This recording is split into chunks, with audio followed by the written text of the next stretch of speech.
best teachers are unafraid to express themselves in their body language. We can see them as confident and decisive, the kind of body language that leaders use to show that they are serious and not to be pushed around. Stand upright. Take up space, especially in front of class. Keep eye contact with your students until they look away. Slow down your movements. Broaden your stance and shoulders. Weak teachers are jittery and move too quickly. Confidence is slow and methodical. Speak slowly and clearly. Vary your intonation and speed of voice. Do not be reactive. Don't spin in the direction if someone asks you a question. Take your time. Your time is precious. Make them wait for you. Students interpret this as a sign of a strong leader. Let students follow you whenever you walk outside. Don't be afraid to get into their personal space to show your leadership, but don't scare or intimidate shy students.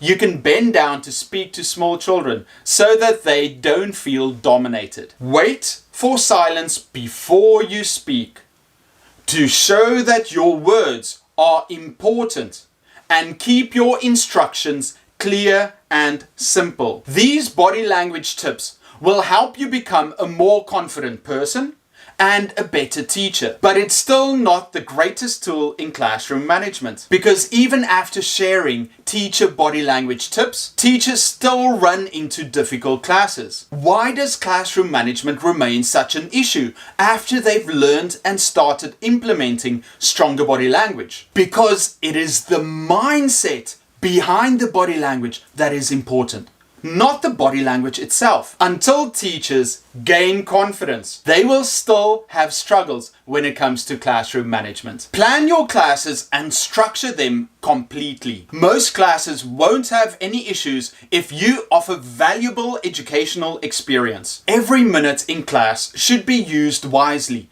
and have additional activities ready in case the ones you have don't work or are completed quicker than expected. Have backup tasks and plan ahead for any probabilities.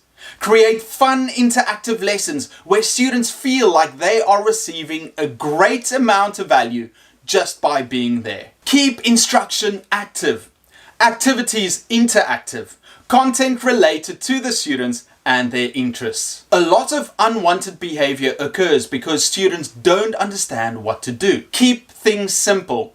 Make sure everybody understands exactly what you want and how to do it. Then get them started before walking around and checking in on individuals or groups. Gamify the classroom to keep things fun and active. Students should always have something to do.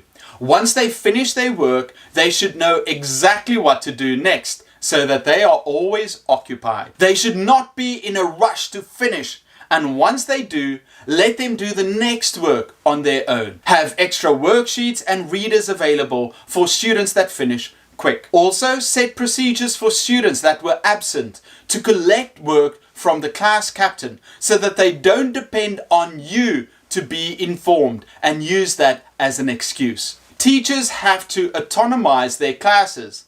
That frees them to focus on other priorities. Being prepared shows the students that you are serious about classes, and the fact that they are constantly occupied with challenging but interesting work will keep them too busy to cause a nuisance. But the truth is that even the best planned classes will not work unless you get the students to buy in and do the work. If you have all these valuable materials, activities, and lectures planned, but no one willing to sit still and listen, then it's utterly pointless. Unless you can manage your classroom effectively, students won't be able to fully experience the great education you've got planned for them.